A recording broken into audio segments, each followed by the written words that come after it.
How is it going, YouTube? Welcome to another video. This is part 3 of my soundproofing build. This is sort of a narrative mini documentary style experience going through exactly how I built my home studio in my backyard. So if you haven't watched part 1 or part 2, I highly recommend checking that out so you get the entire process and kind of understand where we are. We're jumping right in to doing the hat channels and drywall and finishing up the entire studio right now. Before we jump in, I just want to let you know that I have a free soundproofing course in the description below. Definitely check that out if you are interested in building a soundproof room or a soundproof studio. You will learn the basics through that course. All right, without further ado, let's jump in the video. Oh man, that was a long day, long weekend, but I got all the insulation done here, and Henry helped and added in the hat channels. There's the spoon, and there's the hat channels up there. That's gonna decouple our ceiling when we put the drywall in from the actual frame. So everything the drywall's touching is gonna be not touching the outside frame of the building. So it'll be soundproof. We're gonna start in drywall today. And the goal is to do the walls first, and then we're gonna do the ceiling. Started with horizontal sheets first, and then we'll do vertical with the green glue after that.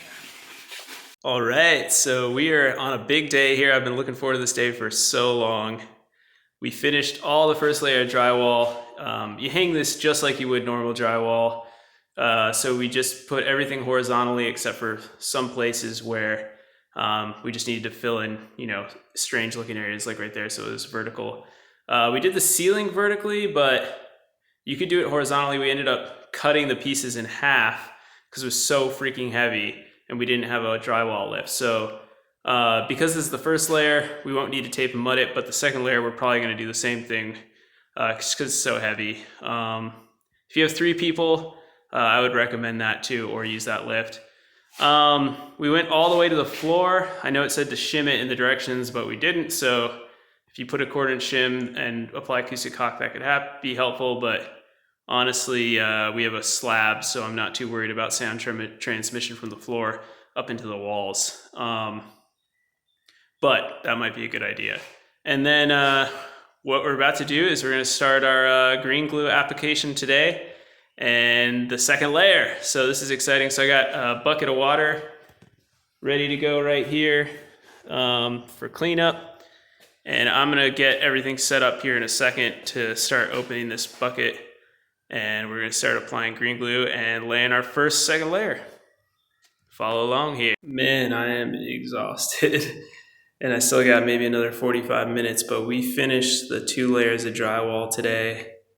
As you can see now, the room is really live sounding, but it's sounding good.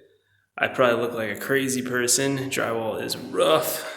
But I'm caulking with acoustic caulk all those edges. Oh, let me point it back there, like all those lines behind me. We're doing the perimeter, so we're doing the floor. Anywhere the drywall touches the floor, anywhere there's a corner. This is so hard to do. Back over there, and also around the windows, outlets, things like that. So let me flip this around for you guys. I don't know how to do that, but anyways, it has been a crazy day. So plan accordingly. I would definitely say get one of these guys behind me here. That was so helpful, and then having 3 people to do the ceiling was really helpful. So something to keep in mind. All right, it's a drywall mudding and taping day. So my lovely, wonderful girlfriend is helping me out with this. Essentially, we are starting out by covering all the screw holes with drywall mud, and then I'm about to tape everything. So we'll show you how to do that. There's plenty of videos on YouTube of how to do this. We are not experts, but you can do this yourself if you choose to, or if you have the budget, I would definitely hire someone out to do it because there's nothing technical about the soundproofing side of this. It's just traditional how you build, a house, how you drywall anything. So yeah, let's take a look at it. All right, so we are on like the 3rd or 4th day of drywall. I don't even know anymore. And this is the second layer. So you can see we did a lot wider. if you're doing drywall, I mean, there's a ton of YouTube videos on there of how to do it. I've just been listening to music, so I haven't even been doing the time lapse today. But yeah, we got a good amount done.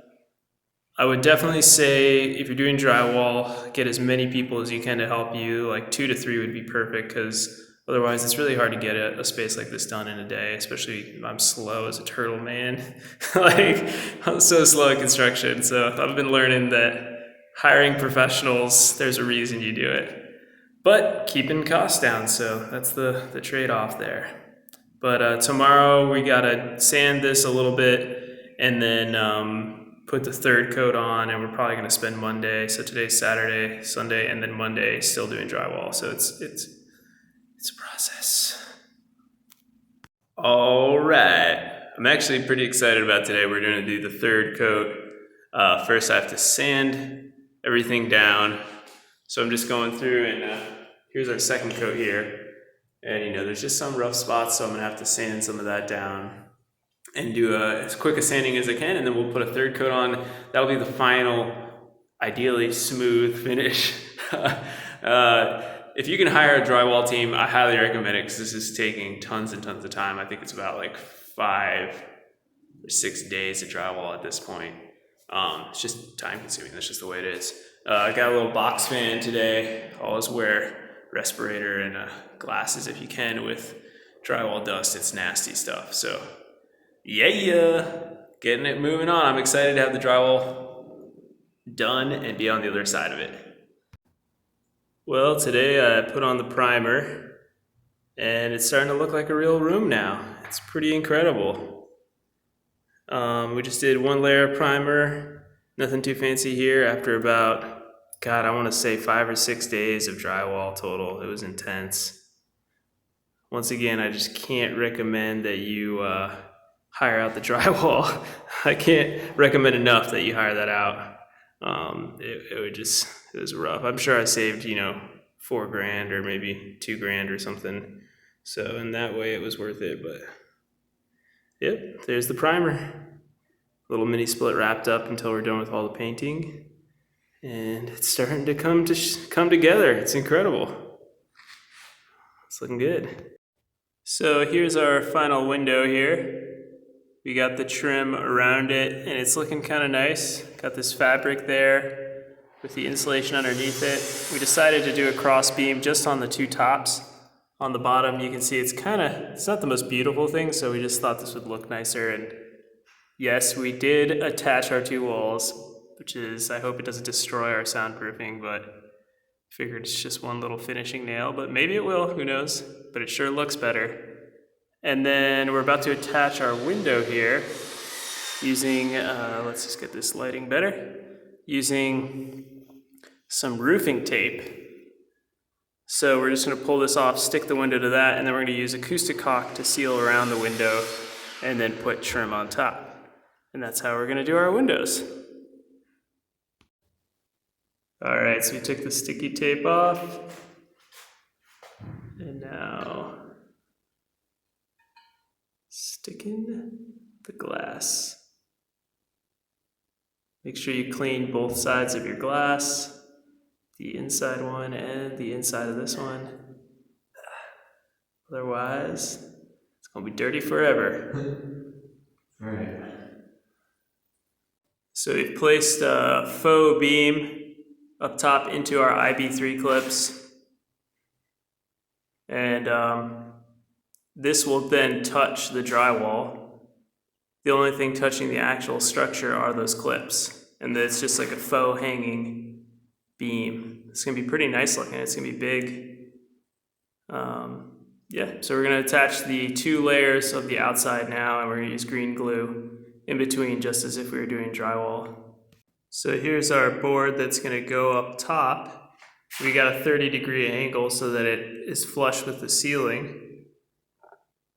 So that's gonna go on either side of our false beam here. We've got our wood blocks now in the top there that we are gonna shoot in with a nail gun.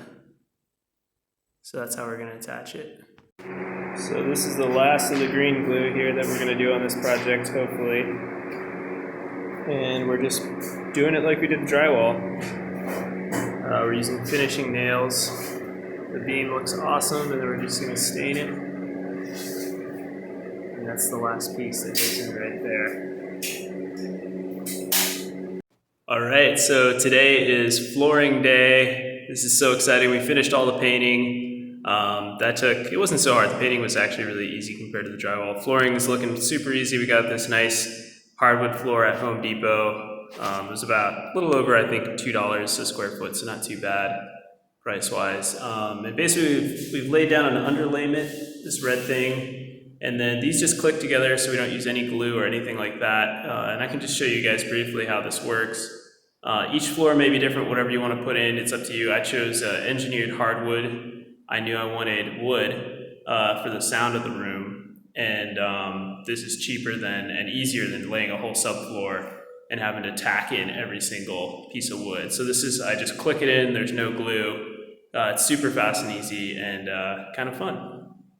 So I didn't do a narration for the ventilation section of the course, and part of the reason of that is that I actually put in ventilation after the fact. So I'm just going to narrate this through and show you some of the videos of how we built the ventilation system. If you want to go more in depth about the ventilation system, I have a link below that goes way in depth, way more in depth than I can right now on how we built our ventilation system for the studio. But just to go over this briefly, I will say that we cut 2 big fat 1 foot by 1 foot holes in the studio. As you can see here in our wall, you can see how thick the double layers of drywall is. It was kind of crazy to, after your studio is totally finished, to go back and cut into the wall, but that's exactly what we did. And we built what are known as baffle boxes, 2 baffle boxes, one for the incoming air and one for the outgoing air on the back wall of that studio, which happened to be a shed, which we then turned into a bit of a bathroom here, but we also have an ERV system. So as you can see in this video, we have air coming from the outside going into the ERV, which is an energy recovery ventilator, which is going to transfer the air through some filters, which will then heat or cool it depending on the season and send it into your studio. So we have it going through these tubes right here that are going to go into our baffle box, and then in the baffle box is essentially going to slow the air down by making it go through these 90-degree turns. It's also big so that you won't hear the air, and there's a little bit of insulation in the baffle box as well to keep the box well insulated and the air from hitting the sides and making it noisy and stuff like that. So that air comes through the baffle box, it goes through the wall through a little vent casing that we made, and it comes in to the room. The air that's going out does the exact same path in reverse. It goes through its own little baffle box, going through the box itself, coming out, and then going through the ERV, and the ERV then sends that air back to the outside. So we're getting fresh air from the outside, which is cleaner than air in your house, and we're sending it in and sucking it out constantly when I'm in there. I have a little switch so I can turn the ERV on and off if I'm not using the studio.